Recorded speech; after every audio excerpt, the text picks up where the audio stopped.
Hello, my dear children. Children, in the class of Newton's law, we are going to study frame of reference. What is frame of reference? Frame of reference is nothing but the place from where we make our observation. And whichever place you make your observation, you can draw x, y and z axis there. Or we can say the Cartesian coordinate system we belong to is our frame of reference. If you are sitting in a moving car is your frame of reference. If you are sitting in a lift, still or moving, that is your frame of reference. If you are sitting in a swing, moving on circular path in vertical plane, what is that swing, that basket of the swing you are sitting in? That is your frame of reference. So frame of reference is nothing but the place from where you make your observations. Well, to understand more about these frame of references, let us start with an example. Well, children, this is, say, a lift. This is a lift, and this lift is moving down with an acceleration A. This lift is moving down with an acceleration A. Now, there is a person inside the lift. This is a person inside the lift. And there is a pendulum hanging in the lift. This is pendulum hanging in the lift. This is person A inside the lift. Well, this is ground. And there is another person right over the ground here. So this is observer A, this is observer B. This lift is moving down with an acceleration A. Now what I am going to do, I am going to write down the observations of observer A and observer B. If you are in the lift, what are you going to observe? You are going to observe that this pendulum is hanging, vertically before you. You are part of the lift and there is a pendulum hanging. What you are going to observe? You are simply going to observe that this mass, this mass which is tied with the string is stationary. So observation A, observer A is going to say, yes, T, the tension in the string, is equal to mg. This is T, the tension in the string, that is equal to mg. Net force over the bob is 0, therefore bob is at rest. But if it is asked from observer B, its observation, then what observer B is going to say? Observer B is going to say, yes, this lift is moving with acceleration A, therefore this bob is also moving down with acceleration A. So this observer is going to say, the net force over the lift, over the bob is what?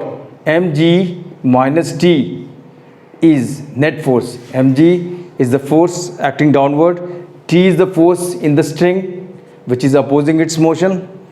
In spite of these two anti-parallel forces, this bob is moving down with acceleration A. So this observer is going to say, yes, this bob is acted upon by a net force what?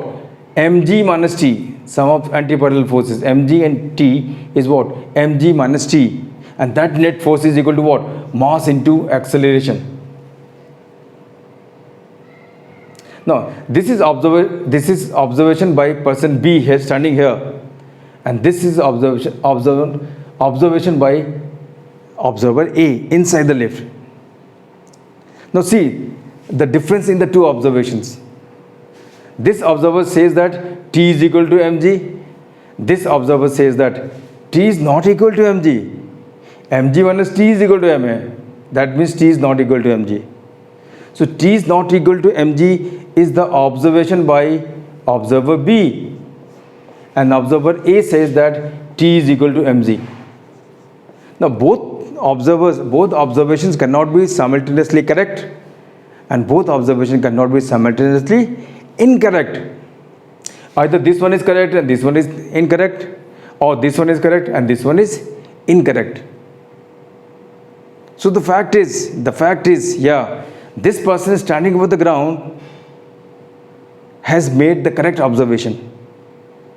This person standing on the ground has made the correct observation. Why this? That means this observation is not correct.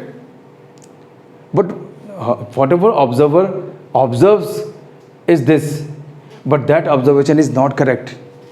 Why it is not correct? Who is the culprit here? This gentleman or lady is making the correct observation. Whatever he or she observes, that is what he or she is stating. But unfortunately, this observation is not correct, this one is correct. So why is the observation by observer A not correct? Who's at fault? Is person A at fault? No. Is person B at fault? No. Neither B is at fault nor A is at fault. So somebody, there has to be somewhere, the fault lies somewhere here in the system. So where is that fault? That fault lies with the lift. And what is that fault? That fault is the acceleration of the lift. So what is this lift? This lift is of course a frame of reference, but this frame of reference is what? Non-inertial. Non-inertial.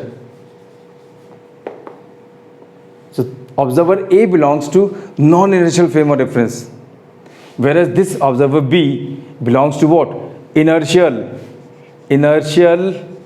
frame of reference.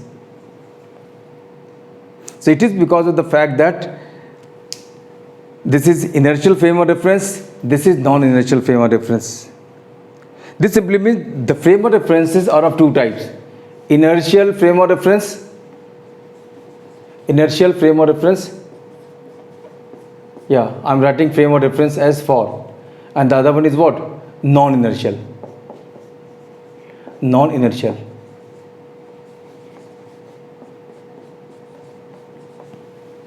Now, in inertial frame of reference, see, we have applied Newton's law here, we have also applied Newton's laws here. But here the observation is correct and here the observation is not correct. So what are inertial frame of reference? Let us talk about inertial. Inertial frame of references are those frame of references where Newton's laws hold true. Newton's laws hold true. We have applied Newton's law, the observation is correct, Newton's laws hold true. Well, all these inertial frame of references are also those frame of references which are non-accelerated. This person is at rest. The surface the person is standing upon is what? At rest. At rest means velocity is zero. Zero velocity is also a constant. So if the frame of reference of a person is at rest or it is moving with constant velocity, then it is called as what? Inertial frame of reference. That means acceleration has to be zero. If the frame of reference has zero acceleration, that means the frame of reference is what? Inertial. Zero acceleration means either velocity is zero or velocity is what? Velocity is non-zero. Velocity of course has to be constant, but that constant can be zero as well as non-zero. If it is zero, velocity is zero, even then acceleration is zero. If velocity is constant, even then acceleration is zero. So all those frame of reference whose acceleration is zero are called inertial frame of reference. And in these inertial frame of reference, we can apply Newton's laws and we will get the correct result. On the other hand, if we try to apply Newton's laws of motion in non-inertial frame, in non-inertial frame of references, Newton's laws do not hold true. Like in inertial frame, Newton's laws hold true. In non-inertial frame, Newton's laws do not hold true. All frame of references which are moving with certain acceleration, if frame of reference is moving with certain acceleration, That means the velocity is not a constant. Velocity either increases or decreases. Velocity either increases or decreases for a frame of reference. Then frame of reference is called as non-inertial. So the fact is, in non-inertial we do not apply Newton's law. We have tried to apply Newton's law here, but what are we getting? We are getting the result which is not correct. So what should we do? What should we do to make sure that in this frame of reference also Newton's law holds true? And for that, we bring into the concept of pseudo force. So we apply pseudo force. Pseudo force, as obvious from the name itself, pseudo means false. So when we apply a pseudo force in non-inertial frame, then what happens? We can apply Newton's law even in non-inertial frame. And what is this pseudo force? This pseudo force is applied over each and every constituent of non-inertial frame. Pseudo force is the property of non-inertial frame, or say it is force which acts over each and every constituent of non-inertial frame. If any frame of reference is moving with certain acceleration, therefore, what do? We apply over each and every constituent of the non-inertial frame an additional force. That additional force is called as pseudo force. And once we apply this pseudo force, what happens? Even in non-inertial frame, we can apply Newton's laws. And what is this pseudo force? This pseudo force is directly proportional to mass of the object. If the mass of the constituent of the system is greater, then pseudo force would be greater. If the mass is less, pseudo force is going to be less. And if we remove sign of proportionality, we get a constant. And what is that constant? That constant is nothing but a, the acceleration, or say minus a. Minus a is constant of proportionality. This minus sign, this is force, this is acceleration. This minus sign indicates that pseudo force has magnitude how much? Magnitude is what? ma, and the direction of pseudo force is just opposite of the direction of the acceleration. So when we apply pseudo force over each and every constituent of non-inertial frame, then what happens? Even in non-inertial frame, we can apply Newton's law. We have just seen that in non-inertial frame, Newton's laws do not hold true. If we try to apply Newton's law, we do not get the correct answer. We do not get the correct result. So what do? Over each and every constituent of the system, we apply an additional force which is called pseudo force.